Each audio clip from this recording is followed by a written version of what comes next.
আসসালামু আলাইকুম। আজকের এই শান্ত জ্ঞানময় রাতের পর্দা উঠছে মেট্রোপলিটন ইউনিভার্সিটি রিসার্চ সোসাইটি এর পক্ষ থেকে। আমি Shahidur Rahman Sakib, joint IT and creative secretary, গভীর শ্রদ্ধা ও আন্তরিকতা নিয়ে আপনাদের সামনে উপস্থিত হয়েছি। আজকের সেশন শুধু একটি সেশন নয়, এটি আমাদের দীর্ঘ গবেষণা যাত্রার একটি মাইলফলক, একটি অধ্যায়ের পরিণতি এবং একটি নতুন অধ্যায়ের সন্ধিক্ষণ। আপনাদের সবার উপস্থিতি এই যাত্রাকে অর্থবহ করেছে। প্রত্যেকটি চোখ, প্রত্যেকটি কৌতূহল এবং প্রত্যেকটি শেখার আগ্রহ আমাদের নানাভাবে আবেগপ্রবণ করেছে। আর আপনাদের সবার উপস্থিতি এই যাত্রাকে অর্থবহ করেছে। সম্মানিত উপস্থিতি, দেখতে দেখতে আমরা মেট্রোপলিটন ইউনিভার্সিটি রিসার্চ সোসাইটি এর থার্সডে রিসার্চ নাইট 0.1 থেকে শুরু করে আজকের ফ্রাইডে রিসার্চ নাইট 0.2 এর এই সুবিশাল যাত্রার শেষ প্রান্তে এসে দাঁড়িয়েছি। এই যাত্রার প্রতিটি পর্ব ছিল নতুন গবেষকদের হাতে কলমে গাইডলাইন দেওয়ার এক নিবিড় প্রয়াস, যেখানে আমরা চেষ্টা করেছি গবেষণাকে ভয় নয়, বরং সহজ ও ভালোবাসার জায়গায় পরিণত করতে। এই দীর্ঘ পথ চলায় আমরা আলোচনায় এনেছি গবেষণার মূল ধারণা, সঠিক শিরোনাম নির্মাণ, অ্যাবস্ট্রাক্ট এর সূক্ষ্ম কৌশল, লিটারেচার রিভিউ এর জটিলতা, মেথোডোলজি এর কাঠামো, ডাটা কালেকশন ও অ্যানালাইসিস এর বাস্তবিক প্রক্রিয়া, ফাইন্ডিংস কিভাবে যুক্তিকভাবে উপস্থাপন করতে হয়, এবং আজ আমরা পৌঁছে গেছি সেই জায়গায় যেখানে একজন গবেষকের সর্বোচ্চ বুদ্ধিবিচার, বিশ্লেষণ, গভীরতা এবং দূরদর্শিতা ফুটে ওঠে। Discussion, implication, recommendation, future research, conclusion, এই অংশগুলো গবেষণার হৃদস্পন্দন। এখানে গবেষক তার চিন্তাকে সাজান, তার ব্যথায় বৈজ্ঞানিক যুক্তি যুক্ত করেন এবং পাঠকের সামনে গবেষণায় প্রকৃত রূপ তুলে ধরেন। সম্মানিত সকলকে বলতে চাই, আজকের সেশনটি শুধুমাত্র একটি শেখার সেশন নয়, বরং আপনার পুরো রিসার্চ ক্যারিয়ারের ভিত্তি আরো দৃঢ় করার একটি ঐতিহাসিক সুযোগ। কারণ ডিসকাশন নির্ধারণ করে আপনি আপনার ফাইন্ডিংস কতটা বুঝেছেন, ইমপ্লিকেশন দেখায় আপনার গবেষণার বাস্তব ও তাত্ত্বিক গুরুত্ব, রিকমেন্ডেশনস ভবিষ্যৎ পদক্ষেপের পথ তৈরি করে, ফিউচার রিসার্চ পরবর্তী গবেষকদের জন্য দিক নির্দেশনা দেয়, কনক্লুশন পুরো গবেষণাকে এক সুন্দর, যৌক্তিক ও প্রভাবশালী সমাপ্তি দেয়। যে গবেষক এই পাঁচটি অংশ আয়ত্ত করতে পারে তার গবেষণা যাত্রা আর থেমে থাকে না। আজ আমরা সেই শেখার দরজায় দাঁড়িয়ে আছি। এখন আমি অত্যন্ত গভীর শ্রদ্ধার সঙ্গে উপস্থাপন করতে চাই এই রিসার্চ নাইটের মূল আলোর উৎস, আমাদের প্রিয় ও সম্মানিত অতিথি এবং আমাদের শ্রদ্ধেয় শিক্ষক Mohammad Saidur Rahman Palash sir, associate professor business administration, director CTRP and president Metropolitan University research society. Sir শুধু একজন শিক্ষক নন, তিনি এমন এক আলোকবর্তিকা যিনি শিক্ষার্থীদের মধ্যে গবেষণার প্রতি ভালোবাসা, দায়িত্ববোধ ও একাডেমিক সততা জাগিয়ে তোলেন। স্যারের একাডেমিক দৃষ্টি, গবেষণাভিত্তিক শিক্ষার প্রতি তার নিরলস সমর্থন এবং মেট্রোপলিটন ইউনিভার্সিটিতে গবেষণা সংস্কৃতি প্রতিষ্ঠায় তার অবদান আমাদের সকলের জন্য অনুপ্রেরণার উৎস। আমাদের গুরুত্বপূর্ণ সেশনগুলোতে তিনি যে সময় দিয়েছেন, এটি আমাদের সৌভাগ্য, আমাদের প্রাপ্তি, আমাদের ভবিষ্যতের সম্পদ। স্যারের প্রতি আমরা আন্তরিকভাবে কৃতজ্ঞ। আমি আরো গভীর কৃতজ্ঞতার সঙ্গে স্মরণ করতে চাই মেট্রোপলিটন ইউনিভার্সিটি রিসার্চ সোসাইটি এমইউআরএস কে। এই 16টি পর্বের সিরিজটি কোনো ব্যক্তি নয়, বরং একদল নিবেদিত প্রাণ গবেষক, স্বেচ্ছাসেবক, কন্টেন্ট লেখক, ডিজাইনার, প্রযুক্তিবিদ এবং সমন্বয়কারীর যৌথ প্রচেষ্টার ফল। এমইউআরএস প্রমাণ করেছে গবেষণা শুধুই বইয়ের পাতায় নয়, গবেষণা শুধু ল্যাবে নয়, গবেষণা মানুষ তৈরি করে, গবেষণা সৃষ্টিশীলতা দেখায়, গবেষণা আমাদের ভবিষ্যৎ নির্মাণ করে। আমি তাদের প্রতি আপন মন থেকে কৃতজ্ঞতা জানাই। তাদের পরিশ্রম ছাড়া এই সিরিজটি কল্পনা করা যেত না। আজ স্যার আমাদের শেখাবেন ফাইন্ডিংসকে কিভাবে বিশ্লেষণ করতে হয়, ডিসকাশনকে কিভাবে ব্যাখ্যামূলক, যৌক্তিক ও সুসংগঠিত করা যায়, ইমপ্লিকেশন লেখার বাস্তব কাঠামো, রিকমেন্ডেশন তৈরির বৈজ্ঞানিক পদ্ধতি, ফিউচার রিসার্চের দিক নির্দেশনা, কনক্লুশন কে কিভাবে শক্তিশালী, সংক্ষেপ এবং প্রভাবশালী করা যায়। আজকের সেশন এমনভাবে সাজানো যে যদি একজন নতুন গবেষক শুধুমাত্র এই সিরিজ অনুসরণ করেন, তার গবেষণা শুরু করতে আর কোনো বাধা থাকবে না। এই মুহূর্তে আমি শ্রদ্ধা ও বিনয়ের সাথে অনুরোধ করছি আমাদের আজকের বিশিষ্ট অতিথি, আমাদের গাইডিং স্টার, আমাদের রিসার্চ ফ্যামিলির শ্রদ্ধেয় প্রেসিডেন্ট মোহাম্মদ সাইদুর রহমান পলাশ স্যারকে এই সেশনটি উপস্থাপন করার জন্য। Sir, with utmost respect, the floor is yours. Thank you so much mister Shahid. আশা করি সবাই ভালো আছেন, আলহামদুলিল্লাহ। শহীদ খুব সুন্দরভাবে আজকে বক্তব্য দিচ্ছিলেন, আমি একটু বাস্তবতা তুলে ধরি। সুপ্রিয় দর্শক, আসসালামু আলাইকুম। আশা করি আপনারা সবাই ভালো আছেন, আলহামদুলিল্লাহ। আমরা শহীদের মুখে আমরা এতক্ষণ শুনলাম, বাস্তবতাটা আমি একটু বলি। আমরা প্রোগ্রাম শুরু করার আগে শহীদের সাথে কথা বলছিলাম, তো বলতেছিলাম যে Shahid, we are almost about to finish our research journey. আমরা একটা research paper, scientific research paper title থেকে শুরু করে মানে কনক্লুশন আজকে আলোচনা করব আমরা। তো লাস্ট সেশন পর্যন্ত আমরা মেথোডোলজি, অ্যানালাইসিস, টুলস এগুলো সব শেষ করলাম। শেষ করার পর এখন একটু ব্যাকগ্রাউন্ড বলে নিতে হবে। Thank you, by the way, thank you so much Shahid for your nice presentation and basically the script you have designed and draft your script. মানে খুবই ভালো লাগছে, ট্রুথ বি টোল্ড। আর আমার তো একার অবদান না, আমি তো কিছু করি নাই, উইথ ইউর হেল্প। মানে এমইউআরএস এরকম একটা প্ল্যাটফর্ম দাঁড়া করাইছে, সেই জায়গা থেকে of course I need to mention the name of the university, Metropolitan University. You guys মানে ট্রিমেন্ডাসলি সাপোর্ট করেছেন আমাকে। এই আর আমাদের উদ্দেশ্য ছিল শুধু মেট্রোপলিটন ইউনিভার্সিটি না, আমাদের উদ্দেশ্য ছিল সারা বাংলাদেশে যারা আমাদের ছাত্র বন্ধুরা যারা আছেন রিসার্চের সাথে যদি এঙ্গেজ হতে চান, তাহলে আমাদের সাথে এই যে সিরিজটা ছিল সেই সিরিজটা অবজার্ভ করলে মোটামুটি একটা রিসার্চ পেপারের বেসিক স্ট্রাকচারটা পুরো পেয়ে যাবেন। তো এখন আজকে শেষ পর্যায়ে লাস্ট আর একটা পর্ব হইবা, মানে আমরা সেশনে থাকবো, সেটা হচ্ছে রেফারেন্সটা বাকি থাকবে আমাদের। রেফারেন্সিংটা দেখাবো এবং ওইখানে হ্যান্ডস অন প্র্যাকটিস একেবারে আমরা করবো, জটেরও কিভাবে দেখানো হয় সেটা দেখবো। তো এই যে এখন যে অবস্থায় আছে, এই অবস্থায় একজন নিউবি রিসার্চার তার স্ট্রাকচার দ্বারা করাতে পারবে। তারপরেও একটু কথা বলে শুরু করতে হবে, সেটা হচ্ছে যে আমরা মেথোডোলজি আলোচনা করলাম, রিসার্চ ডিজাইন সবকিছু আলোচনা করছি, কিন্তু তারপরে methodology is everything for researcher. I mean এখন কিন্তু আপনি চয়েস করতে হবে যে কোন রিসার্চার বা কোন ধরনের মেথোডোলজি উইল ইউ প্রেফার, কোন ধরনের analysis will you use in your research paper, and definitely কোন analytical tools এ আপনি expert হবেন, totally depend on you. Let's say recently I'm trying to learn Python. I have already mentioned few of my programs, যে পাইথনটা যদি একটু শিখতে পারতাম, তারপর একটু শেখার চেষ্টা করতেছি, সময় লাগে। আমরা আজকে গল্প করতেছি কারণ আমাদের আলোচনাও খুব একটা বেশি না, মাত্র অল্প 10টার মতো স্লাইড আছে আর কি। স্লাইডটা একটু শো করি, শহীদ একটু যদি অ্যালাউ করেন আমাকে। ওকে মাই ডিয়ার ফ্রেন্ডস, আপনারা টপিক দেখতেছেন, টপিক একটু এপাশে চলে আসছে মনে হয়, বাই দ্য ওয়ে। তো যেখানে ছিলাম, এখন আপনার এক্সপার্টাইজ আপনার কাছে হতে হবে। যেমন if you think you like numerical values, অর্থাৎ অনেকে আছে যেমন যারা দাবা খেলা পছন্দ করে, ক্যারাম বোর্ড খেলা পছন্দ করে, তারপরে সুডোকু খেলা পছন্দ করে, তাদের জন্য অফকোর্স নিউমেরিক্যাল বা কোয়ান্টিটিভ রিসার্চ ইজ মানে ডিরেক্টলি ইনভলভ, আমি বলতেছি এরকম। কারণ সংখ্যাত্মক বিশ্লেষণ এবং সংখ্যার খেলা একরকম, এটা যারা ভালোবাসে, এটা যারা পছন্দ করে, তাদের অফকোর্স কোয়ান্টিটিভ রিসার্চের দিকে যাওয়া উচিত।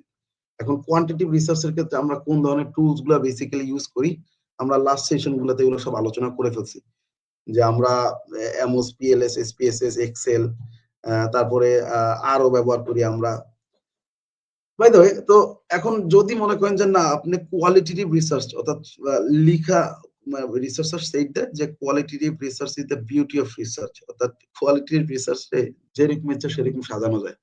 আপনি যদি মনে করেন যে আপনি এরকম পছন্দ করেন, তাহলে ডেফিনেটলি কোয়ালিটেটিভ, পিওর কোয়ালিটেটিভে চলে যাওয়া উচিত। আর যদি মনে করেন যে না, আমি একটা বিগার সিনারিও পিকচার দেখতে চাই একটা রিসার্চ পেপারে বা একটা রিসার্চ ইস্যু, তাহলে আপনি মিক্স মেথড ইউজ করতে পারেন। সেখানে কোয়ান্টিটিভের মানে এটা আবার সিকোয়েন্সিয়াল কনসিকুয়েন্সিয়াল আছে, অর্থাৎ কোয়ালি থেকে কোয়ান্টি নাকি কোয়ান্টি থেকে কোয়ালির দিকে যাবেন, নাকি দুইটি একসাথে করবেন ভ্যালিডেট করা। আমি কারণও জানতে চাই, আমি স্ট্যাটিস্টিক্যাল এভিডেন্সও জানতে চাই, তাহলে আপনি এই মিক্স মেথড ইউজ করতে পারেন। তো mix method is the advance knowledge, right? মানে অনেক রিসার্চ পেপার মিক্স মেথডে আসতেছে। তো এখন মিক্স মেথডের বিষয়টা কি, কোয়ান্টি অ্যানালাইসিসও শিখতে হবে, তাহলে কোয়ালি অ্যানালাইসিসও শিখতে হবে। So at a time you need to, মানে ইউ নিড টু নো মানে two aspects, two research approach, quali and quanti দুইটাই।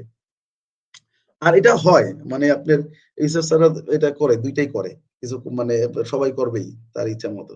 তো এইগুলা এগুলা যখন কিনা আমরা রিসার্চের ক্ষেত্রে আমাদের ব্যবহার করতেছি আমরা, because of we are using this tools and techniques and approach, design, data collection, এগুলো কেন করতেছি? এগুলো করার কারণ একমাত্র সেটা হচ্ছে যে আমাদের রিসার্চের যে অবজেক্টিভটা আছে, হ্যাঁ, রিসার্চের যে কোয়েশ্চেনটা আছে, সেই কোয়েশ্চেনটার উত্তরটাকে জানার জন্য।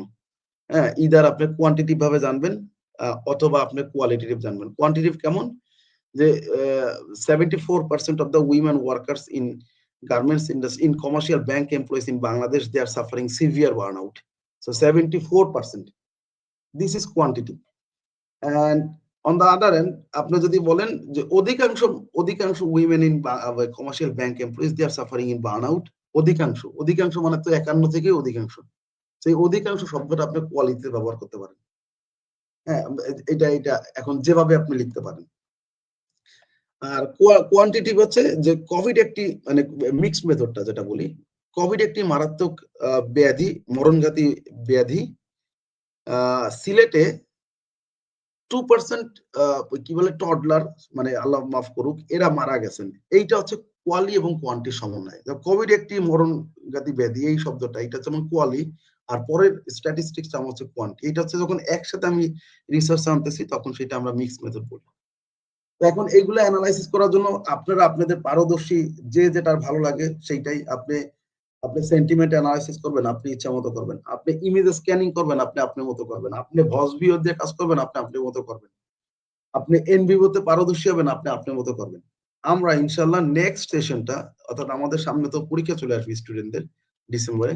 তো এর পরের যে আমাদের সেশনটা ইনশাআল্লাহ রিসার্চ নাইট, ওইটা হবে স্যাটারডে রিসার্চ নাইট ইনশাআল্লাহ। আমরা বলছিলাম থার্সডে, ফ্রাইডে, স্যাটারডে হবে। ওই স্যাটারডে রিসার্চ নাইটটা হবে আমাদের ইনশাআল্লাহ। ওইখানে আমরা বাংলাদেশের যারা এই মেথোডোলজিক্যাল এবং অ্যানালাইটিক্যাল টুলস এক্সপার্ট যারা, আমরা ইনশাআল্লাহ তাদেরকে ডেকে নিয়ে আসবো, যে তারা যেন আমাদের এই জিনিসগুলা। তবে এর আগে আমার যারা ছাত্র বন্ধু আছেন বা যারা লিসেনার আছেন তাদেরকে অবশ্যই রিকোয়েস্ট যে আপনারা এই যে আমাদের সিরিজটা, এই সিরিজটা যদি আপনি যদি মানে what is this? যে আপনি যদি বেসিকটা যদি আমরা না করতে পারি, হ্যাঁ, তাহলে তো দেখা গেল যে আমরা অ্যাডভান্সের দিকে যাওয়া আমাদের কোনো টাফ, কষ্টকর। অথবা অ্যাডভান্স আমরা বুঝতে পারবো, কিন্তু বেসিক থাকলে আমাদের খুঁটির জোর থাকবে আর কি। এরকম একটা অবস্থা। তো সেই ক্ষেত্রে এই যে সিরিজটা আছে, আমি বলবো না যে এই সিরিজটা যে টপ সিরিজ, এরকম না। তবে এই সিরিজের সিকোয়েন্সটা ছিল আর কি। একেবারে টাইটেল থেকে শুরু করে আজকে আমাদের যে টপিক, সেই টপিকের মধ্যে চলে যাই, হ্যাঁ, এই আলোচনায়। আজকে আমাদের টপিক ছিল from findings to conclusion, a complete guide to writing, discussion, implications, recommendations and future research. অর্থাৎ আমরা যদি রিসার্চের স্টেপস গুলো একটু খেয়াল করি, তাহলে আমাদের খেয়াল করলে আমরা মেথোডোলজির পরে যে জিনিসটা আসে আমাদের, আমরা অ্যানালাইটিক্যাল প্ল্যান ব্যবহার করছি, আমরা অ্যানালাইসিস করছি। অ্যানালাইসিস করার পরে আমাদের কাছে কি আসে? আমরা অ্যানালাইসিস করার পর আমরা রেজাল্ট পাই। অথবা এই রেজাল্টকে আমরা রিসার্চের ল্যাঙ্গুয়েজে ফাইন্ডিংসও বলি। আমরা ফাইন্ডিংস বলি। এখন এই বাকি যে মানে সম্পূর্ণ অংশটা, which is one of the like, এরকম বলে যে রিসার্চের একটা খুব গুরুত্বপূর্ণ মানে বডি পার্ট হচ্ছে এই পরের অংশগুলা। এইগুলো হচ্ছে রিসার্চের মানে ইউনিকনেস দেখানোর জায়গা। কিভাবে আপনি ইউনিকনেস এখানে শো করবেন? কিভাবে আপনি ডিসকাশনটা মানুষের কাছে প্রেজেন্টেবল করবেন? তখন এই ফাইন্ডিংসটা আমার যখন রেজাল্টটা পাই, ওই যে 70% উইমেন ওয়ার্কার্স বললাম রেজাল্ট, এখন এই 70% উইমেন ওয়ার্কার্স এর রেজাল্টটা আমি কিভাবে মানুষের কাছে প্রেজেন্ট করব? এই জন্য the findings will direct the researcher writing discussion, অর্থাৎ এই ফাইন্ডিংস এর উপরে বেস করে আপনার ডিসকাশন, আলোচনা করতে হবে। আপনি আলোচনা শেষ করলেন, এখন আপনি যে রিসার্চ পেপার লিখতেছেন, এই রিসার্চ পেপারটা সোসাইটিতে কতটুকু ইমপ্লিকেবল, অর্থাৎ কন্ট্রিবিউশন কতটুকু, সেটা আপনি জানতে হবে, আর এটা জানাতে হবে। আমাদের আমরা আমরা এই জায়গাটা অনেকটা মানে হই মানে মানে মিস করে ফেলি অনেক সময় এই ইমপ্লিকেশনসটা লেখার সময়। এটা এটা এটা একটা খুব কমন একটা পার্ট ফর রিসার্চ। তো এটা মিস করার জায়গা নাই। তো এখন ওইটার এই ডিসকাশনের উপরে বেস করে আমরা আমাদের সোসাইটিতে এখন আমাদের পেপারটা কতটুকু কন্ট্রিবিউট করতে পারবে এটা আমরা ইমপ্লিকেশন বলি। And then recommendation. যদি recommendation means, I mean, you are writing a paper like online learning, how to make online learning effective. কিভাবে অনলাইন লার্নিং ইফেক্টিভ করা যায়, এইটা হচ্ছে আপনি ধরেন পেপারের টাইটেল। তাহলে এইখান থেকে আপনি আপনি বাংলাদেশের পার্সপেক্টিভ জানেন, জানার পরে আপনি রিসার্চ পেপারটা যেটা লিখতেছেন সেটার উপরে বেস করে আপনি কিছু সুপারিশ করবেন যে না এইভাবে এইভাবে এইভাবে যদি আমি করি তাহলে আমাদের অনলাইন লার্নিংটা ইফেক্টিভ হতে পারে। যেমন আমার আমার একটা পেপার ছিল online learning, how to make online, ঠিক এই টাইটেলটাই ছিল আমার। এখানে আমি তিনটা মানে ৩ ধরনের এই রেকমেন্ডেশন সাবমিট করছিলাম সেখানে। একটা হচ্ছে স্টুডেন্টদের প্রতি রেকমেন্ডেশন, একটা হচ্ছে ফ্যাকাল্টি মেম্বারদের প্রতি রেকমেন্ডেশন, আর হচ্ছে গার্ডিয়ানদের প্রতি রেকমেন্ডেশন। তো গার্ডিয়ানদের প্রতি রেকমেন্ডেশন ছিল এরকম যে খুব মজার একটা রেকমেন্ডেশন ছিল এখানে, এবং ওইটা হচ্ছে প্রায় 50 জন স্টুডেন্টের ফ্যামিলি মেম্বারদের সাথে কথা বলে মিটিং করে তারপরে ইন্টারভিউ নিয়ে আমি এই রিসার্চ পেপারটা করছিলাম। সেখানে একটা রেকমেন্ডেশন ছিল আমার এরকম যে আমরা যখন বাসায় ছোটবেলায় পড়াশোনা করছি তখন আম্মা, আমার বাবা মা তখন মাঝে মাঝে এসে দেখতো এই পড়তেছিস কিনা, পড়তেছিস কিনা, পড়া ঠিক আছে কিনা, ঠিক হইতেছে কিনা। তা আমরা যখন অনলাইনে বাসায় বসে ক্লাস করি তখন আমি এরকম অবজার্ভ করছি যে আমার সামনের বিল্ডিং এ ওইদিকে মোবাইলে ল্যাপটপের সামনে বসছে আর এদিকে মোবাইলে গেম খেলতেছি, playing game. So we are not engaging, আমরা এঙ্গেজ করতে পারিনি। সুতরাং আমি রেকমেন্ডেশন করছিলাম এরকম যে যারা আমাদের বাসায় প্যারেন্টস আছে তারা যেন মাঝে মাঝেই এসে একবার দেখে যে অনলাইনে ক্লাসে এঙ্গেজ কিনা। হ্যাঁ, এটা সিম্পল রেকমেন্ডেশন। এবার এটা আমার কথা ছিল না, কিন্তু উইথ দ্য মানে সবার গার্ডিয়ানদের সাথে কথা বলে তারপরে আমার রেকমেন্ডেশন এটা আসছে। তো এরকম রেকমেন্ডেশন আপনি দিতে পারেন which can be actionable, যেটা কিনা আপনি ব্যবহার করতে পারবেন, অ্যাকশন করতে পারবেন। ফিউচার রিসার্চ বলতে বোঝা হচ্ছে এরকম যে আমরা যখন কিনা পেপার লিখি তখন আমাদের পেপারে মাঝে মাঝে কিছু লিমিটেশনস থেকে যায়। এই যে লিমিটেশনসটা থেকে যায় এই লিমিটেশনসটা ওভারকাম করার জন্য আমরা আমরাই যদি আবার এই রিসার্চটা মানে লিমিটেশনস ওভারকাম করার জন্য পরবর্তী কোনো রিসার্চ করি, এইটাকে লিমিটেশনস এবং ফিউচার রিসার্চ একসাথে বলে। যেমন মনে করেন আপনি একটা পেপার লিখছেন হচ্ছে শুধু কোয়ালিটেটিভ রিসার্চ পেপার লিখছেন।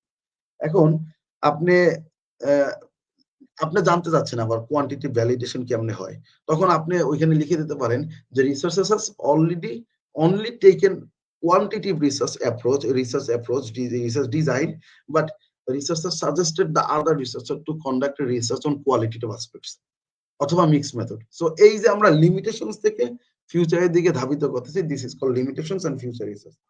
So that's the summary of our today's discussion. And আমরা যদি আজকে স্লাইডের দিকে যাই, এইবার হচ্ছে স্লাইড খুব কুইক চলে যাব, অলরেডি আমাদের 20 মিনিট হয়েছে। দেখেন there is a fact, Clifford Stoll নামে একজন ব্যক্তি আছেন, উনি বলছেন যে data is not information, information is not knowledge, and interpretation turns data into knowledge. খুবই গুরুত্বপূর্ণ একটা কথা বলছে, ডেটা ইজ নট ইনফরমেশন। আপনি ডেটা যেগুলো পাবেন সেগুলো কখনো ইনফরমেশন হবে না। যেমন আমি আপনাকে বলি, আবার বলছে ইনফরমেশন ইজ নট নলেজ, বলছে যে আপনি ইনফরমেশন মানেই নলেজ না, ইনফরমেশন এন্ড কনফার্মেশন লাগবে, দুইটাই লাগবে। এন্ড দেন বলছে interpretation turns data into knowledge, বলছে যদি ব্যাখ্যা দিতে পারেন তাহলে আপনার ডেটাটাকে নলেজে রূপান্তর করা যায়। কিভাবে আমি বলি, আমি আপনাকে একটা এক্সাম দিলাম যে কালকে হচ্ছে 5 তারিখ না 6 তারিখ, 6, 10, 403, 3, 8, 12, আপনি কিছু বুঝতে পারতেছেন? কোনো কিছু নাই। This are the data, this are the data and information কি? তাহলে আগামীকাল 6 তারিখ আমি সকাল 10টার সময় আমার একটা ক্লাস আছে 4 তলায় 403 নাম্বার রুমে, কাদের সাথে? 9 ব্যাচের সাথে, 9 ব্যাচ, আর ওই যে ডি মানে হচ্ছে ডি সেকশন। এই এখন দেখেন ডেটাটাকে আমি বলছে যে ডেটা ইজ নট ইনফরমেশন, ডেটাটা কখনো ইনফরমেশন হবে না, বাট ইনফরমেশন আবার ইনফরমেশন নলেজ না। মানে ইনফরমেশন, আপনি ইনফরমেশন পাইলেন যে 403 নাম্বারে আপনি ক্লাস হবে, এখন আপনি জানতেছেন না কি ক্লাস হবে। So information does not is not knowledge. আবার বলছে কি যে আপনি যদি ব্যাখ্যা দিতে পারেন, আপনি যা লিখতেছেন সেটা যদি ব্যাখ্যা দিতে পারেন তাহলে আপনার এই ডেটাকে আপনি নলেজে রূপান্তর করতে পারবেন। এই যেমন আমি আপনাকে এখন ব্যাখ্যা দিলাম যে আগামীকাল 5 তারিখ সকাল 10টার সময় 403 নাম্বার রুমে ইকোনমিক্স ডিপার্টমেন্টের সাথে 9 ব্যাচের সাথে জেনারেল এডুকেশন আমার একটা ক্লাস আছে, ব্যাখ্যা দিলাম আমি। তো this is very important in case of মানে এই রিসার্চের পরের অংশটাই এই জন্য লিখছে, দেখেন this is the final parts of research paper that includes এই জিনিসগুলো আপনার থাকা লাগবেই রিসার্চের ক্ষেত্রে।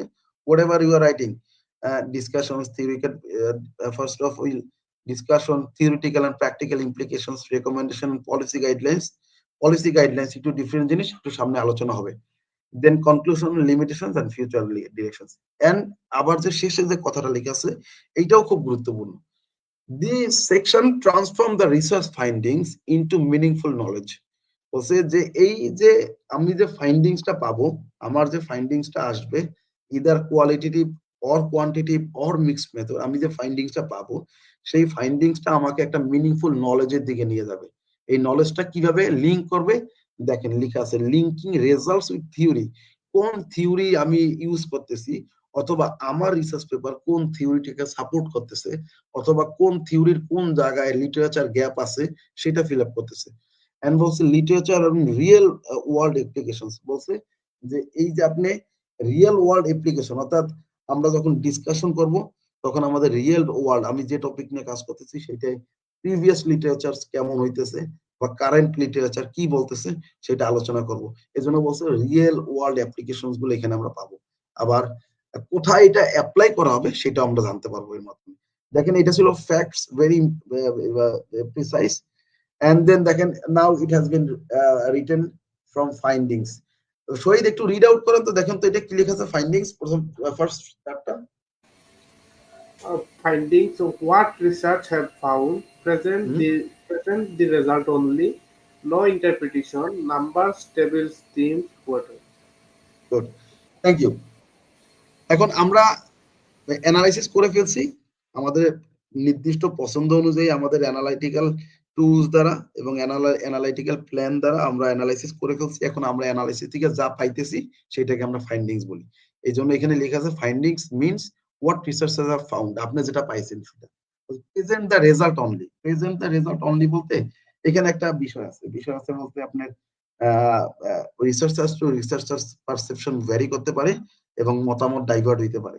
সেই ক্ষেত্রে যেমন আমি বলছি যে প্রেজেন্ট দ্য রেজাল্ট অনলি, অর্থাৎ আপনি যে হাইপোথিসিস ড্র করছেন অথবা আপনি যে রেজাল্টটা পেয়েছেন শুধু রেজাল্টটাই ওইখানে উত্থাপন করেন আগে একটা চার্টে।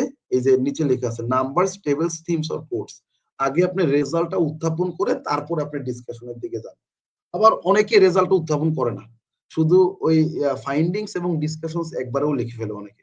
এটা totally depend on the researchers perception. But I am suggesting my followers and listeners that শুধু রেজাল্টটা আপনি অ্যানালাইসিস করে ফেললেন, করে ফেলার পরে ডিসকাশনে যাওয়ার আগে শুধু একটা বক্সের মধ্যে অথবা শুধু একটা পয়েন্ট দিয়ে যে this are the findings of the research, point দিয়ে আপনি শুধু রেজাল্টটা ওইখানে ফাইন্ডিংসটা প্রেজেন্ট করেন।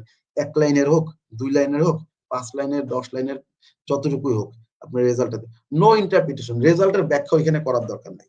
যদি আপনি শুধু কোয়ান্টিটেটিভ রিসার্চের ক্ষেত্রে হাইপোথিসিস ধরেন তাহলে এখানে লিখতে পারেন যে hypothesis accepted, hypothesis rejected, but ওইখানে কোনো ব্যাখ্যা দেওয়ার দরকার নাই, শুধু এইটুকু রেজাল্ট ওখানে মেনশন করা দরকার। এন্ড বলছে যদি এটা পারা যায় তাহলে নাম্বারস এর মাধ্যমে, অর্থাৎ আপনি 5টা ফাইন্ডিং পাইলেন, আপনি 5টা ফাইন্ডিং লিখলেন, অথবা টেবিলের মাধ্যমে দিলেন, থিমের মাধ্যমে দেওয়া যাবে, অথবা কোটের মাধ্যমে। যদি আপনি কোয়ালিটেটিভ রিসার্চ করেন দেন আপনি থিম অনুযায়ী লিখবেন এখানে, এবং যদি ইন্টারভিউ নেন তাহলে কোটেশন আসবে, আপনি কোটেশন গুলো আগে এখানে লিখে রাখলেন একবার, অথবা যে এই কয়জন দিছে আমার মতামত সেটা ওখানে মেনশন করলেন। দেখেন নিচে 2টা ফাইন্ডিং এর এক্সাম্পল দেওয়া আছে, সিম্পলি ফাইন্ডিং এইভাবে লিখতে হয়, ছোট্ট অল্প একটু বক্সের মধ্যে আপনি বা একটা পয়েন্টের মধ্যে আপনি ফাইন্ডিংটা লিখবেন। দেখেন একটা এক্সাম্পল ফাইন্ডিং কোয়ান্টিটিভ দেওয়া আছে এখানে, এক্সাম্পল ফাইন্ডিং কোয়ালিটেটিভ দেওয়া আছে। আপনি যখন রিসার্চ পেপার লিখবেন তখন এরকম রেজাল্ট আসবে কোয়ান্টিটিভ অথবা কোয়ালিটেটিভ এর। যেমন আমি তো এই বার্ন আউট এবং ওয়ার্কলোড নিয়ে কাজ করি, এই জন্য এখানে ওয়ার্কলোডের এক্সাম্পল দেওয়া। Workload significantly predicts burn out, এই বেটা ভ্যালু 0.58 আর level of significance 0.1। Burn out significantly predicts runway intention, অর্থাৎ বলছে কি যে workload significantly predict burn out, যদি ওয়ার্কলোড আপনার বাড়ে তাহলে বার্ন আউট আপনার বাড়বে এবং এটা আমার রিসার্চ রেজাল্ট ভ্যালিড। আবার বলছে কি দেখেন জিরো সিগনিফিকেন্ট, কত সুন্দর সিগনিফিকেন্ট রেজাল্ট আসছে আমার। আবার বলছে burn out significantly predicts runway intention, অর্থাৎ বার্ন আউট যদি আবার বাড়ে তাহলে আপনি প্রতিষ্ঠান ছেড়ে চলে যাওয়ার ইচ্ছাটা বাড়বে। হ্যাঁ, দুইটাই পজিটিভ রিলেশন, দেখেন দুইটাই 0.000% পয়েন্ট অনুযায়ী সিগনিফিকেন্ট আমার। আবার বলছে এক্সাম্পল অফ কোয়ালিটেটিভ ফাইন্ডিং, যদি আমাদের কোয়ালিটি রিসার্চ পেপার আমরা যদি লিখি তাহলে আমাদের ফাইন্ডিংটা কেমন হবে? দেখেন, most of the entrepreneurs reported that lack of family support is the primary barrier to business growth. বলছে যে বেশিরভাগ রিসার্চ, এখন এটা আপনি প্রাইমারি ডেটাতে, সরি সেকেন্ডারি ডেটা অর্থাৎ প্রিভিয়াস লিটারেচার অনুযায়ী বলতে পারেন, অথবা আপনি নিজে যদি ইন্টারভিউ নেন সেই অনুযায়ী বলতে পারেন। আপনি দেখেন কি লিখছে, মোস্ট উইমেন entrepreneurs, বেশিরভাগ উইমেন entrepreneur তারা রিপোর্ট করছে যে family support is the primary barrier, সবচেয়ে মূল বাধা হচ্ছে ফ্যামিলি সাপোর্ট, এইটাই তাদের বিজনেস গ্রোথকে আটকে রাখতেছে। তো এই হলো ফ্যামিলি সাপোর্ট। তবে এইটা family support does not necessarily mean, এটা কিন্তু হচ্ছে একবারে জেনারেল পিকচার এটা বলা যাবে না। এটা হচ্ছে দেখা গেল আপনার রিসার্চের রেজাল্ট কিন্তু আপনার রিসার্চের রেজাল্টের মতো হবে। আপনি দেখা গেল যে এখানে 9 জনের নিচে, মানে এটা কিন্তু because of women are empowering right now, সেখানে আবার ফ্যামিলি বার্ডেন এরকম ক্রিয়েট করা যাবে না। তো you are collecting data from 9 to 15 women. So 15 women এটা দিয়ে আবার কিন্তু জেনারেলাইজ করা যাবে না। সো জেনারেলাইজ করতে হলে আবার কোয়ান্টিটিতেও যেতে হবে আপনার। সো এই দেখেন একটা বাধা, লিমিটেশনস। এইটা আবার আপনার বলে দিতে হবে পরবর্তীতে future research. So this is all about findings, nothing else. Findings হচ্ছে 4টে পয়েন্ট, যে একটা হচ্ছে রিসার্চার যেটা পাইছে সেটা তার ফাইন্ডিং, সেটা আপনি প্রেজেন্ট করেন ভেরি সিম্পলি, কোনো আপনার ব্যাখ্যা দেওয়ার দরকার নাই সেখানে, আপনি শুধু রেজাল্টটা প্রেজেন্ট করেন। এটা নাম্বারস এর মাধ্যমে করতে পারবেন, টেবিলের মাধ্যমে করতে পারবেন, আপনি কোটেশন অনুযায়ী করতে পারবেন, আপনি থিম অনুযায়ী করতে পারবেন। This is findings. So from findings, এইখান থেকে আপনি শুরু, ফ্রম ফাইন্ডিংস, দেন দেখেন টু ডিসকাশনস। এখন ডিসকাশনে কি লেখা লাগবে?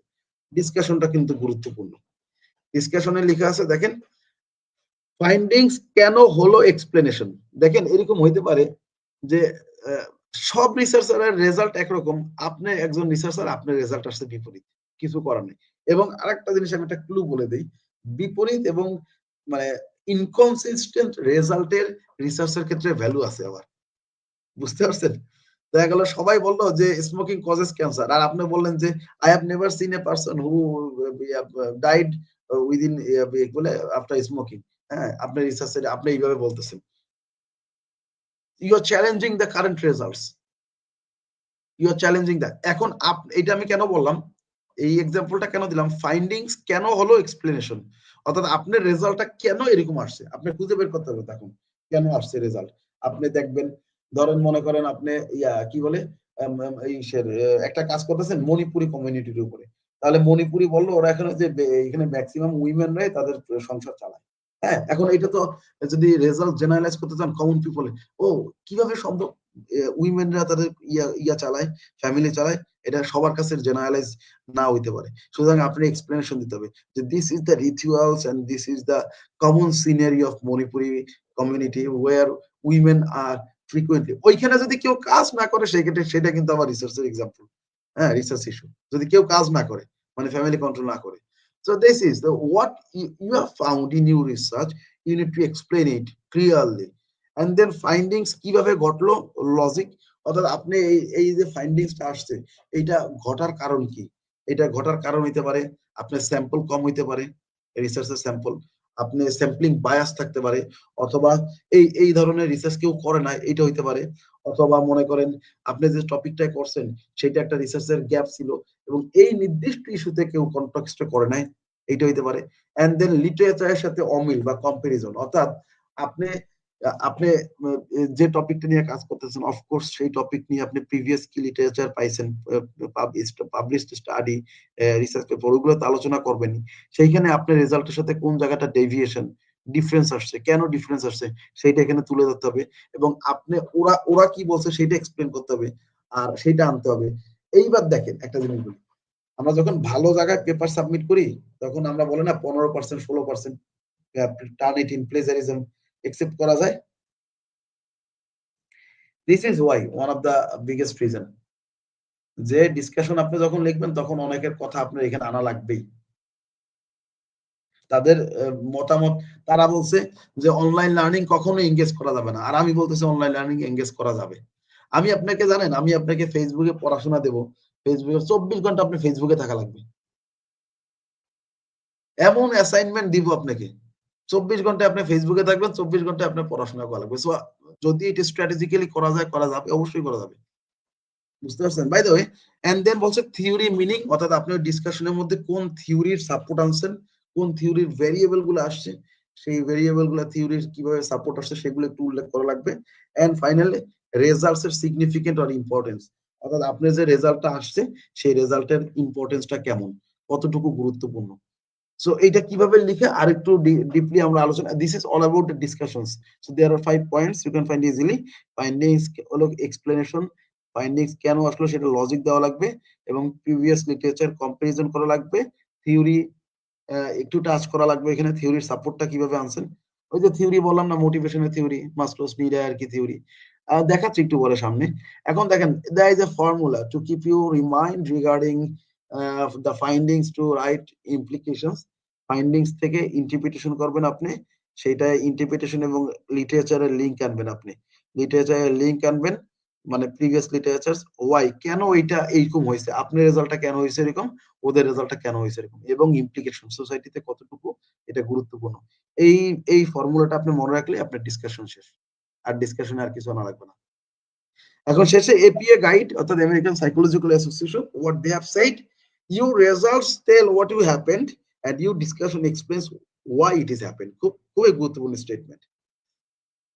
আপনার রেজাল্টস বা ফাইন্ডিংস আপনাকে বলবে হোয়াট হ্যাপেন্ড, কিভাবে ঘটেছে, এইভাবে ঘটেছে। আর বলছে ইউ ডিসকাশনস, আপনার ডিসকাশন আপনাকে বর্ণনা করবে ওয়াই, কেন এটা ঘটেছে। খুবই গুরুত্বপূর্ণ একটা কথা, by the way. So this is all about the discussions, nothing else. How to write the discussions pretty well, দেখেন লেখা আছে এখানে, discussion is the heartbeat of research paper, without interpretation results remain silent.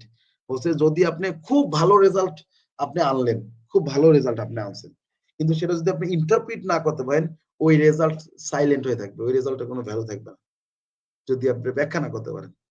আপনি খুব ভালো মানে ইয়া করছেন, মানে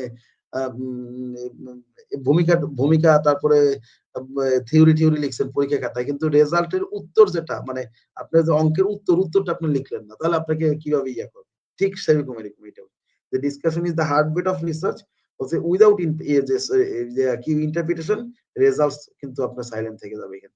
এখন ডিসকাশন কিভাবে, ভালো ডিসকাশন কিভাবে লিখে, এই 5টা স্টেপ যদি ফলো করে কেউ, তাহলে একটা ভালো ডিসকাশন লিখতে পারবে। Shoaib, would you please read the 5 stages if you hear me?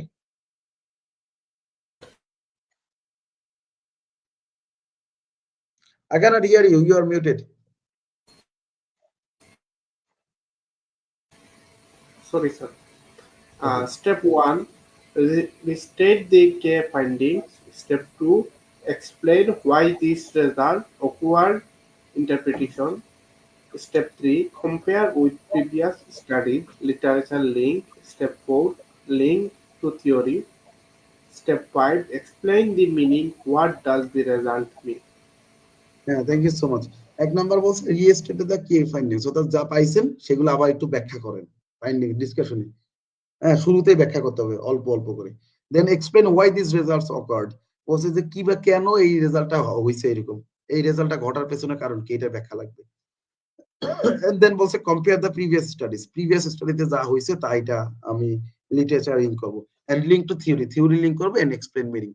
এখানে একটা রেজাল্ট পাইছি আমরা, employee engagement significantly predicts job performance, অর্থাৎ যদি এমপ্লয়ি এঙ্গেজ থাকে কাজের সাথে, তাহলে জব পারফরম্যান্স অবশ্যই বাড়বে, অবশ্যই বাড়বে।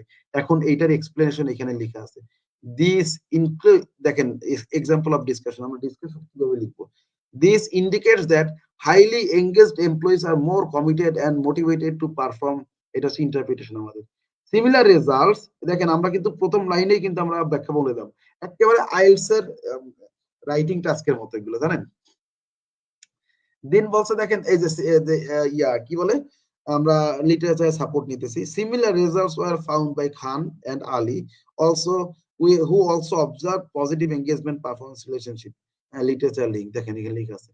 The findings support social exchange theory, social exchange theory বলে কি, যে যত আপনি কানেক্টেড থাকবেন তত আপনি স্যাটিসফাই থাকবেন, which states employees organization support the better performance, একজন আরেকজনের সাপোর্ট দিলে বেটার পারফরম্যান্স থাকবে, theoretical link.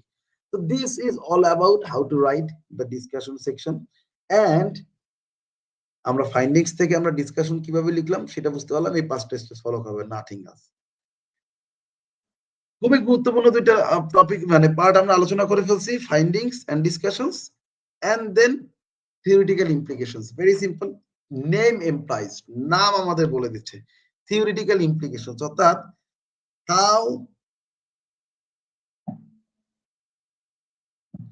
how your research can contribute or implicable towards society by theoretically, থিওরিটিকে কিভাবে আপনি সলভ করবেন। দেখেন একটা জিনিস মনে রাখবেন, যখনই কিনা একটা পেপার ফুল পেপার লেখা হবে এবং এটা পাবলিশ হবে, তখনই কিন্তু এটা থিওরিটিতে কন্ট্রিবিউট করতেছে। অর্থাৎ আমার আমার আমার ধরেন আমার একটা ডায়েরি, এই ডায়েরিতে 50টা জব পারফরমেন্স নিয়ে লেখা আছে।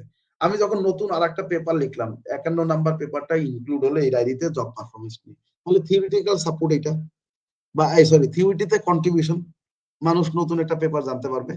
ওকে ফাইন, একটা থিওরি। অথবা আপনি যে থিওরি গুলো আছে এখন বর্তমানে পৃথিবীতে, সেই থিওরির কোন থিওরিটা আপনি এই পেপারটাকে সাপোর্ট করছে এবং ওই কোন থিওরির মানে সাপোর্ট নিয়ে আপনি পেপারটা লিখছেন, সেই থিওরির মানে কিভাবে কোন কোন কনসেপ্ট কোন রিলেশন আপনি আপনার পেপারে ইউজ করতেছেন, সেইটাই ইমপ্লিকেশনস একটুখানি টাচ করলে হুইচ ইজ ভেরি গুড। দেখেন আমরা একটু ডিটেলস আলোচনা করি। what they are, explain how your research contributes to theory and academic knowledge।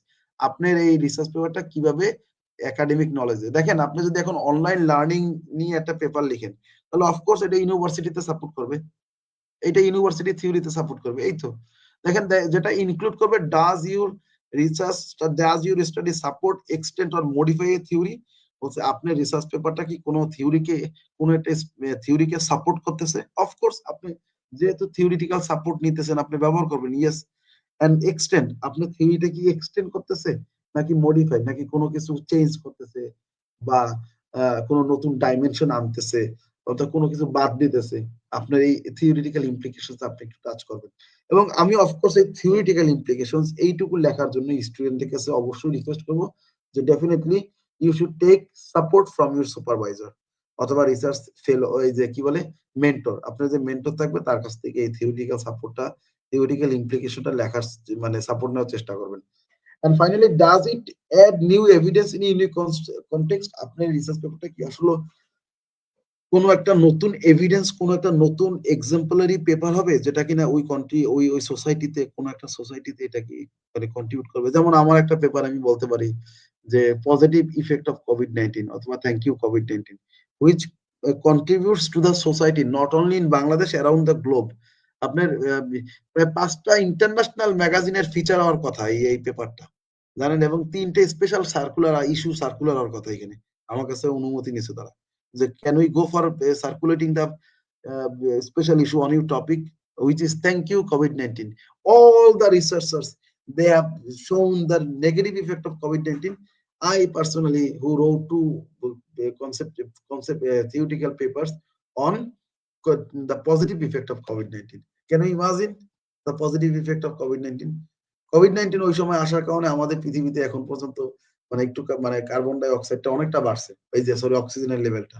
তারপরে মানুষজন সাগরে নীল তিমি দেখতে পারছে, মানুষজনের ছোট ছোট বাচ্চার চিপস খাওয়া কমে গেছে। হ্যাঁ, হেলথ কনসার্ন ছিল, মানুষ হাত ধোলাই করছে, মানুষজন পায়াস হয়েছে, পলিটিক্যাল মানুষরা আগায় আসছে হেল্প করার জন্য, কোঅপারেশন বন্ডিংস বাড়ছে, রিমোট ওয়ার্কিং শিখছে, কত ইফেক্ট পজিটিভ।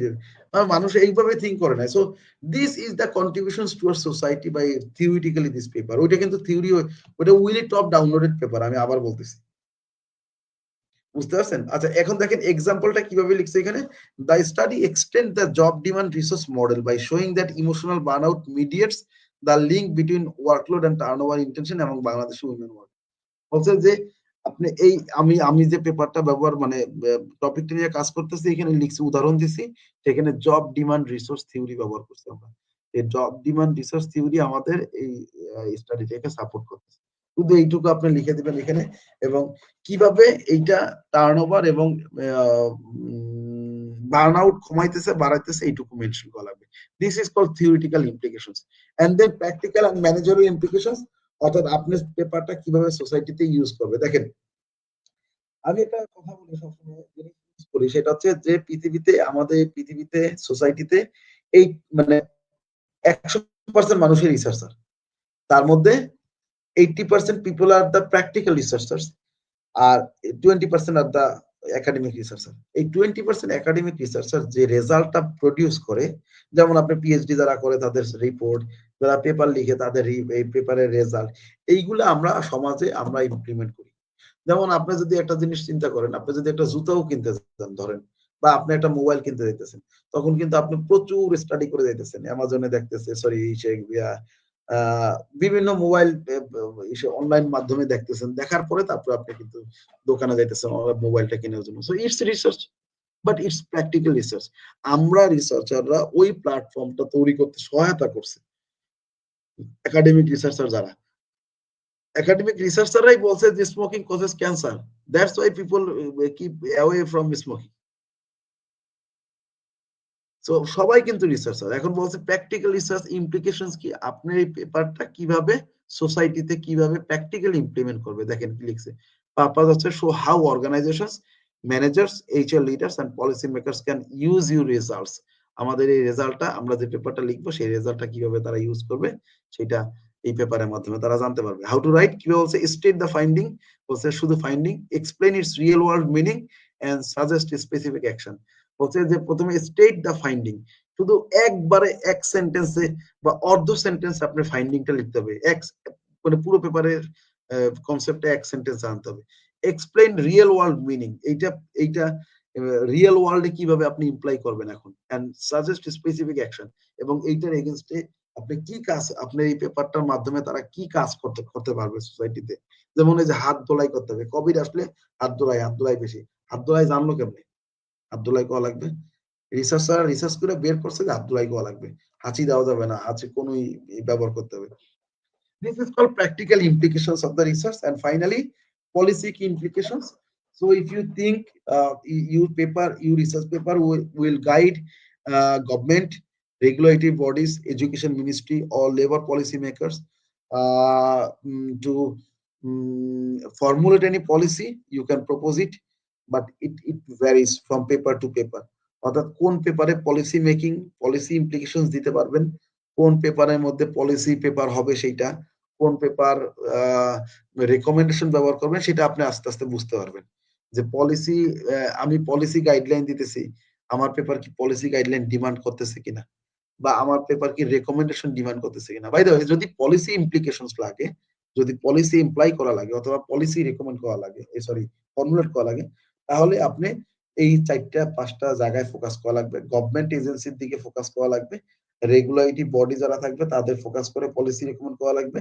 ওই যে যেমন আমি করছি online, how to make online learning effective, ওখানে গার্ডিয়ান, তারপরে স্টুডেন্ট এবং ফ্যাকাল্টি মেম্বার্স, ইউনিভার্সিটি, 3টে ইউনিভার্সিটি ডিপার্টমেন্টের হেড ছিলেন সেখানে, সবাইকে নিয়ে আসছি। এবং ওই পেপারে ওইখানে আমি লিখে দেবো তখন যে এই পলিসিগুলো আপনারা অ্যাডপ্ট করতে পারেন রিগার্ডিং দিস। যেমন শেষে এক্সাম্পল দেওয়া আছে, the government should enforce stricter regulations on maximum working hours to reduce burn out and garments industry. বলছে যে গার্মেন্টস ইন্ডাস্ট্রিতে যারা উইমেন থাকে তাদের বার্ন আউট হওয়ার অনেক বড় একটা কারণ হচ্ছে যে তারা প্রচুর ওয়ার্কিং আওয়ার কন্টিনিউসলি কাজ করে। তো এই ওয়ার্কিং আওয়ার যদি এটা স্ট্রিক্টলি ফলো করে তাহলে হয়তোবা তাদের আস্তে আস্তে বার্ন আউট লেভেলটা কমতে পারে। হ্যাঁ, এবং এটা যদি রেগুলেশন ফুলফিল করে, এবং যদি ওভার টাইমের যদি আবার পেমেন্ট করে তাহলে আবার আলাদা ইস্যু। হ্যাঁ, তো গভর্নমেন্টকে এই পলিসিটা করা হইতেছে। তো এখন আবার এই যে গভর্নমেন্ট বলে, যেমন যে ইসের কোভিড এর সময় এত তারিখ থেকে এত তারিখ পর্যন্ত ঘর থেকে বেরোনো যাবে না, পলিসি ফর্মুলেট করেছে গভর্নমেন্ট, পলিসি দিছে এরকম, এগুলা দিতে পারবে, এগুলা পেপারের মাধ্যমে দেওয়া যাবে। So this is called policy implications. And finally এইটার মধ্যে লেখা পলিসি ইমপ্লিকেশনস, পলিসি ইমপ্লিকেশনস আর একটা ইয়ে হতে পারে, যেমন আপনার রেকমেন্ডেশনস, অর্থাৎ it's almost about to relate with the recommendations policy, where you will give some recommendations from your paper to the society on a specific issue. যেমন যদি আপনি রেকমেন্ডেশন দেন, সুপারিশ, আপনার পেপার থেকে আপনি এটা স্পেসিফিক সুপারিশ করতেছেন, এই সুপারিশ যদি করেন তাহলে আপনি সুপারিশটা হতে হবে ভেরি প্র্যাকটিক্যাল। ওই যে আমি বললাম, এমন কোনো সুপারিশ করা যাবে না যেটা কিনা মানে সম্ভব না এটা অর্জন করা। অ্যান্ড দেন ফিজিবল, বাস্তবতা ভিত্তিক হইতে হবে, supported by the research findings, previous রিসার্চাররা যা বলছে সেটা সাপোর্ট হইতে হবে, অ্যান্ড অ্যাকশন ওরিয়েন্টেড হইতে হবে। অর্থাৎ আপনার এটা যেন কাজে লাগানো যায়। আপনার এই রেকমেন্ডেশন গুলো যেন কাজে লাগানো যায়। অ্যান্ড দেন এক্সাম্পলস দেওয়া আছে দেখেন, প্রোভাইড স্ট্রেস ম্যানেজমেন্ট ট্রেনিং, অর্থাৎ আপনি বলতেছেন যে স্ট্রেস ম্যানেজমেন্ট ট্রেনিং, কোনো একটা এমপ্লয়ি যদি বার্ন আউটের মধ্যে থাকে তাহলে তাকে আপনি বলতেছেন যে স্ট্রেস ম্যানেজমেন্ট ট্রেনিং যদি করে তাহলে বার্ন আউট কমে যাবে। অ্যান্ড বলছে ইন্ট্রোডিউস ডিজিটাল অ্যাটেন্ডেন্স ট্র্যাকিং, এমপ্লয়িরা ফাঁকি মারতেছে, এখন এটা কিভাবে আপনি কমাবেন, বলা হইতেছে যে যদি আমি ডিজিটাল অ্যাটেন্ডেন্স ট্র্যাক করি আমি তাহলে আমি জানতে পারবো।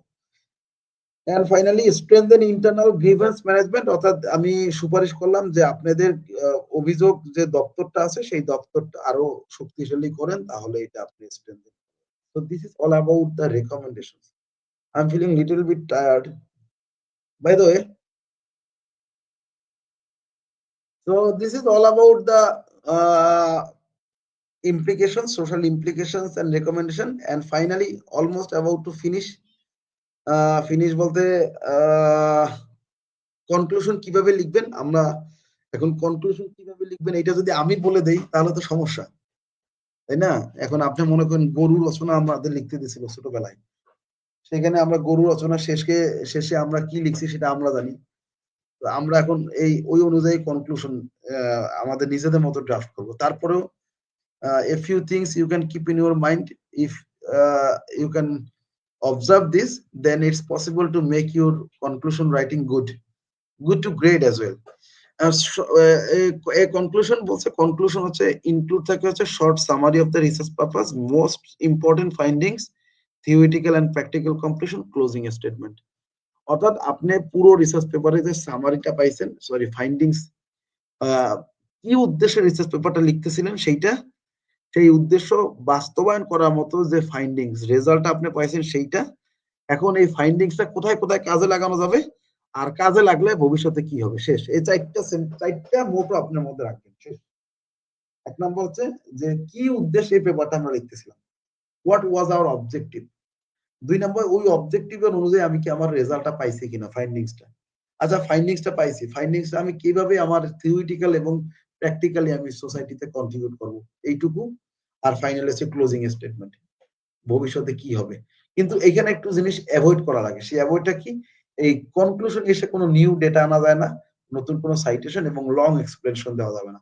অনেকে আমরা কনক্লুশনে সাইটেশন ব্যবহার করি, কনক্লুশনে আবার নতুন কিছু তথ্য দিয়ে কোয়েশ্চেন রেখে যাই যে ভবিষ্যতে এই জিনিসটার উপর রিসার্চ করো, না সেটার জন্য আলাদা জায়গা আছে, কনক্লুশনে লেখা যাবে না। So this is all about the conclusion, very simple. চারটা জিনিস, একটা হচ্ছে আমি কি উদ্দেশ্যে রিসার্চ পেপারটা শুরু করেছিলাম সেটা লিখবো, আমি কি ফাইন্ডিংসটা পাইছি, সেই ফাইন্ডিংসটা আমার থিওরিটিক্যালি এবং প্র্যাকটিক্যালি কতটুকু কোন জায়গায় কন্ট্রিবিউট করবে, কোন এক্সাক্ট প্লেসটায়, এন্ড বলছে যদি আমার এই কন্ট্রিবিউশন হয় তাহলে সোসাইটি কতটুকু উপকারী হবে, সেটা হচ্ছে ক্লোজিং স্টেটমেন্ট। এন্ড দেন দেখেন লিমিটেশনস এন্ড ফিউচার রিসার্চ, এখানে একটু আলোচনা করার জায়গা আছে, সেটা হচ্ছে যে types of limitations to discuss, কোন জিনিসগুলো কি বলে লিমিটেশনস গুলো আলোচনা করা যায়, মেথোডোলজিক্যাল, স্যাম্পলিং, মেজারমেন্ট, কন্টেক্সচুয়াল। অর্থাৎ আপনি যদি মেথোডোলজিক্যাল লিমিটেশনস, আপনি মেথোডোলজিক্যাল লিমিটেশনসটা ভেরি কমন ইন রিসার্চ, অর্থাৎ যে মিক্স মেথড রিসার্চ করে তার এই মেথোডোলজিক্যাল লিমিটেশনসটা খুব একটা থাকে না, কিন্তু কোয়ালিটেটিভ করলেই তার কোয়ান্টি হয়ে যায় তার মেথোডোলজিক্যাল লিমিটেশনস, আর যে কোয়ান্টি করে তার কোয়ালি হয়ে যায় মেথোডোলজিক্যাল লিমিটেশনস। বুঝতে পারছেন যে কোনো একটা অ্যাপ্রোচ নেয় না সে। আর স্যাম্পলিং বলতে, স্যাম্পলিং এর একটা কমন একটা বিষয় আছে যে স্যাম্পলিং সাইজ ছোট হয়ে গেছে, সময় পাইনি, তারপরে এক সাইডে স্যাম্পলিং হয়েছে, হ্যাঁ, তারপরে কি বলে অনেক অনেক স্যাম্পলিং বায়াস ছিল, এরর ছিল, এই ধরনের লিমিটেশনস গুলো আমরা ফেস করি।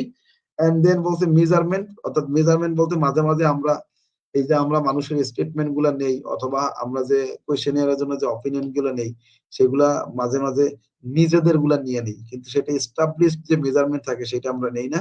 আবার কন্টেক্সচুয়াল, অর্থাৎ আপনি দেখা গেল শুধু সিলেটের উপরে কাজ করছেন, বাট সিলেটের result will not be the same of খুলনার রেজাল্ট, হ্যাঁ, এরকম একটা অবস্থা। হ্যাঁ, তো এইখানে আপনার ফোকাস করা লাগবে, হ্যাঁ, রেজাল্ট জায়গা অথবা কন্টেক্সচুয়াল জায়গাগুলা। এখন বলছে এইখান থেকে আবার ফিউচার ডিরেকশনস আপনার আসবে। ফিউচার রিসার্চ ডিরেকশনস কি, স্টাডি ডিফারেন্ট পপুলেশন, অর্থাৎ আপনি এক সেক্টর না করে আরো অন্য সেক্টরে এখন রিসার্চ পেপার করতে চাচ্ছেন, হচ্ছে নতুন কোনো ভেরিয়েবল যদি অ্যাড করে রিসার্চ করা হয় তাহলে এই রেজাল্টটা আরো ভ্যালিড হবে। হচ্ছে লংগিটিউডিনাল রিসার্চ, অর্থাৎ লং টাইম ক্রস সেকশনাল না করে যদি লং টাইম রিসার্চ করেন, লং টার্ম অনেক অনেক বছর ধরে, সেটাও একটা ফিউচার রিসার্চ ডিরেকশন নিতে পারে। যেমন এক সিজনের বা এক বছরের এমপ্লয়ীদের স্যাটিসফ্যাকশনের চেয়ে 10 বছরের এমপ্লয়ীদের স্যাটিসফ্যাকশনের গড় কিন্তু অন্যরকম হবে। তো এইটা হচ্ছে লংগিটিউডিনাল। এন্ড কম্পেয়ার কান্ট্রিজ, অন্য কোনো কান্ট্রি থাকলে সেই কান্ট্রি যদি একই পার্সপেক্টিভে যদি রিসার্চ পেপার করে তাহলে সেই কান্ট্রির পার্সপেক্টিভ কি হবে সেটাও এখানে তুলতে পারেন আপনি ফিউচার ডিরেকশনস। এবং এক্সপ্লোর মিডিয়েটরস মডারেটরস, অর্থাৎ আপনার যদি কোনো মডারেটর বা মিডিয়েটর ভেরিয়েবল, অর্থাৎ থার্ড ভেরিয়েবল যদি থাকে, 3 নাম্বার ভেরিয়েবল, এই জন্য লাস্টে এক্সাম্পল দেওয়া আছে, future research may adopt longitudinal data to establish causality between engagement and performance.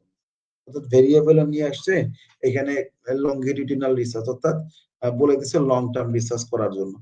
তো এই এই যে এই লিমিটেশনস থেকেই রিসার্চাররা তারা খুঁজে পায় ফিউচার ডিরেকশনস, এবং এই দুইটার মাধ্যমেই হচ্ছে কি বলে রিসার্চের একেবারে এন্ডিং এর দিকে আগায় আসে। তো কেউ কেউ আবার এখানে আমি একটু বলতে চাচ্ছি যে কেউ কেউ আবার হচ্ছে লিমিটেশনস এবং ফিউচার রিসার্চ কনক্লুশনের আগে লেখে, আবার কেউ কেউ হচ্ছে কনক্লুশনের পরে লেখে লিমিটেশনস এবং ফিউচার রিসার্চ ডিরেকশন। এটা totally depend on the researchers, আপনি যেভাবে লিখেন আপনার মতো করে লিখবেন। There is no strict rules regulations regarding this. And then finally, about to finish today's lecture, which is common mistakes to avoid, অর্থাৎ কোন বিষয়গুলো আপনি যখন এই ফাইন্ডিংস, লিটারেচার, ইমপ্লিকেশনস, তারপর ডিসকাশনস, ফিউচার রিসার্চ লিমিটেশনস লিখবেন, কোন বিষয়গুলো আপনি করতে পারবেন না, কোন বিষয়গুলো করতে পারবেন, ডোজ এন্ড ডন্টস। ডন্ট আগে যেগুলো করা যাবে না সেগুলো একটু লিখি। রিপিট ফাইন্ডিংস ইন ডিসকাশন, ফাইন্ডিংসটা বারবার রিপিট করা যাবে না ডিসকাশন পয়েন্টের ক্ষেত্রে। এন্ড অ্যাড নিউ ডেটা, নতুন কোনো ডেটা এখানে অ্যাড করা যাবে না। অর্থাৎ আপনি 50 জন রিসার্চার 50 জনের উপর ডেটা কালেকশন করে ফেলছেন, আবার আপনি 5 জনের উপর 5 জনের ডেটা কালেকশন নিয়ে এসে এখানে করলেন না, এটা করা যাবে না। তো নতুন কোনো ডেটা। ইগনোর লিটারেচার কম্পারিজন, বলছে লিটারেচার ইগনোর লিটারেচার কম্পারিজন, বলছে আপনি লিটারেচার শো করতে পারবেন কিন্তু খুব বেশি কম্পেয়ার করেন না। যেমন আপনি যুক্তরাজ্যের চেয়ে যুক্তরাষ্ট্র ভালো, তারপরে আপনি 2টা সিনিয়রও দিতে পারবেন, কিন্তু এরকম আমরা রিসার্চ করে বুঝতে পারবো যে কোনটা ভালো, এটা হচ্ছে পলিটিক্স। পরে বুঝতে পারবো যে কোনটা ভালো খারাপ, কিন্তু আপনি কম্পারিজন করবেন না যে এর চেয়ে ভালো। এটা করা উচিত না রেজাল্ট ডিসকাশনের ক্ষেত্রে। রাইট ভেরি জেনারেল ইমপ্লিকেশনস, খুব সহজ ইমপ্লিকেশনস লেখা উচিত। অর্থাৎ ওই যে বললাম, আপনি রেজাল্ট যত সহজভাবে আপনি উত্থাপন করতে পারেন, যেমন বলছি 74% of the women they are suffering severe burnout, very simple, এক সেন্টেন্সে রেজাল্ট উত্থাপন হয়েছে।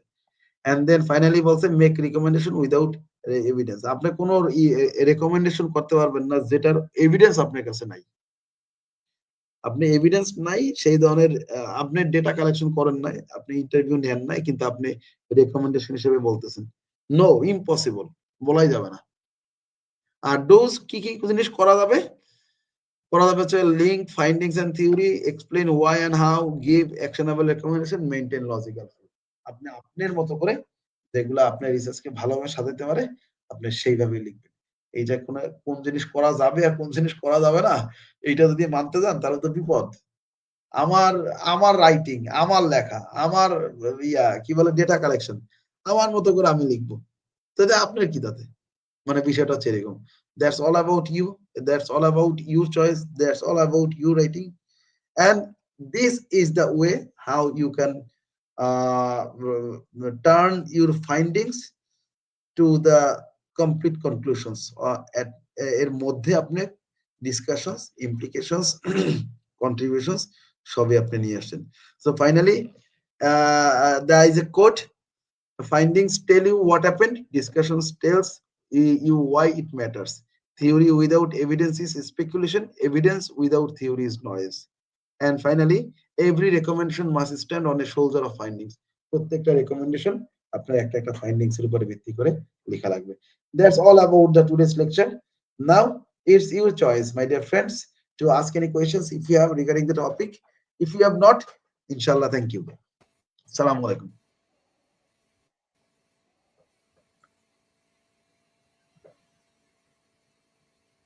শহীদ, আমি আপনাকে শুনতে পাচ্ছি না, আপনি কি আমাকে শুনতে পাচ্ছেন কিনা? জি স্যার, আপনাকে শোনা যাচ্ছে। জি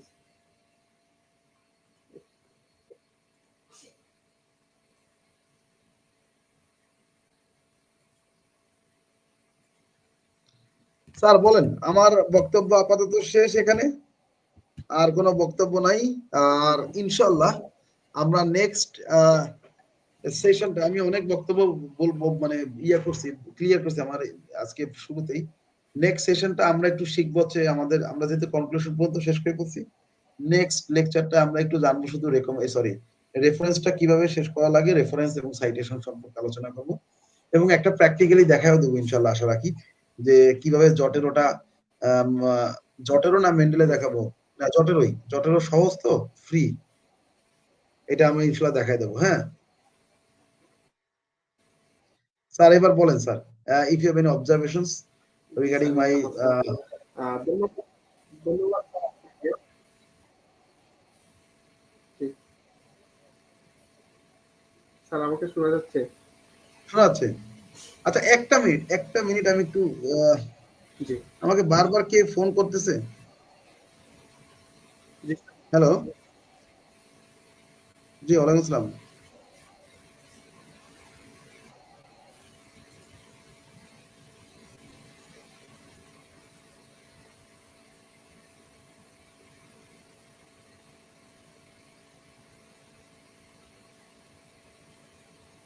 হ্যাঁ শহীদ বলেন।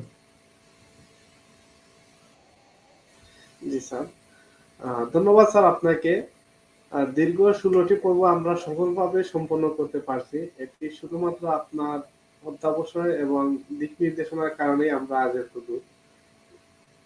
আজকের এই প্রায় শেষ পর্যায়ে আমাদের আরেকটি সেশন হবে রেফারেন্সিং এন্ড সাইটেশনের উপর। জি সেই আঙ্গিকে স্যার আপনার এই 16টি সিরিজটা সম্পন্ন করার পেছনে আপনার মোটিভেশনটা কি ছিল, এবং আমাদের যে নতুন রিসার্চাররা আছেন ওনাদের জন্য আপনার কি বার্তা থাকে? না, মোটিভেশন ছিল বলতে আসলে মানে আই লাভ রিসার্চ, হ্যাঁ, এবং আমি জানতে পছন্দ করি, ভালো লাগে। তো ভাবছিলাম যে যতটুকু জানা যায়, হ্যাঁ, অতটুকু যদি আমি আমার মাধ্যমে যদি আহ, আমার যারা স্টুডেন্ট আছে, এইখানকার স্টুডেন্ট যারা আছে, এবং আরো যদি অনেকে যদি উপকৃত হয় তাহলে সেটা ভালো, সময়টাও কাজে লাগুক, এই হিসাবে আসলে করা আর তেমন কোনো কিছু না। আর জানি না কতটুকু প্রোগ্রাম শেষ করছি, মানে কতটুকু আমাদের ডিসকাশন হয়েছে, ফ্রুটফুল হয়েছে, you know better than me.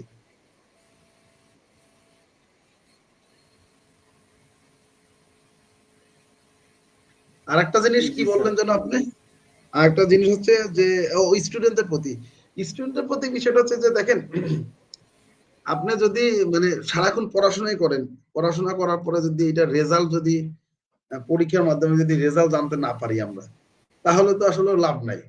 পরীক্ষা হবে, তারপরে রেজাল্ট হবে, তাহলে আপনি বুঝতে পারবেন। এখন পরীক্ষার কথা বললাম, এইটা মানে হচ্ছে পরীক্ষা না, মানে ওই এ প্লাস তারপরে এ গ্রেড এরকম না, বিষয়টা হচ্ছে যে মানে ইমপ্লিকেশনস অফ দা মানে লার্নিংস, আমরা যা শিখতেছি সেটার যদি এখন ইমপ্লিকেশনস না হয়, আপনারা যদি লেখালেখি না করেন, পাবলিশ না করেন, তাহলে তো হবে না।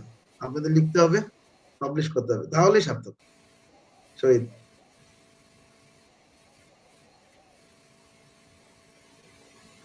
আমাকে শুনতে পাচ্ছেন শহীদ?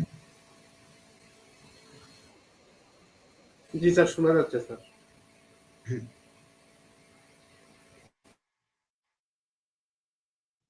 কোনো স্যার একটু ইস্যু করতেছে। হ্যাঁ, অসুবিধা নাই, বলেন। তাহলে আর কি, তাহলে আমাদের প্রোগ্রাম, তাহলে যদি দর্শকদের যদি কোয়েশ্চেন না থাকে তাহলে আমরা করি। জি স্যার, আমরা প্রায় শেষ পর্যায়ে চলে আসছি স্যার। আপনার কাছে মানে আমাদের পক্ষ থেকে শেষ একটি প্রশ্ন। জি মেট্রোপলিটন জি ইউনিভার্সিটি রিসার্চ সোসাইটি যে যাত্রা শুরু করেছে সেই যাত্রার আঙ্গিকে স্যার আপনি কি মনে করেন যে আমরা একটা আমাদের জন্য আপনার দিক নির্দেশনা কি থাকবে, এবং যেহেতু এই সিরিজটা শুধুমাত্র আজকের যারা অডিয়েন্স দেখছেন ওনাদের জন্য না, আগামীতে যারা রিসার্চার হবেন ওনারাও একটা প্রপার দিক নির্দেশনা পাবেন। তো মেট্রোপলিটন ইউনিভার্সিটি রিসার্চ সোসাইটি এর এই অভিযাত্রাকে আপনার আঙ্গিকে স্যার যদি একটু ব্যাখ্যা করেন।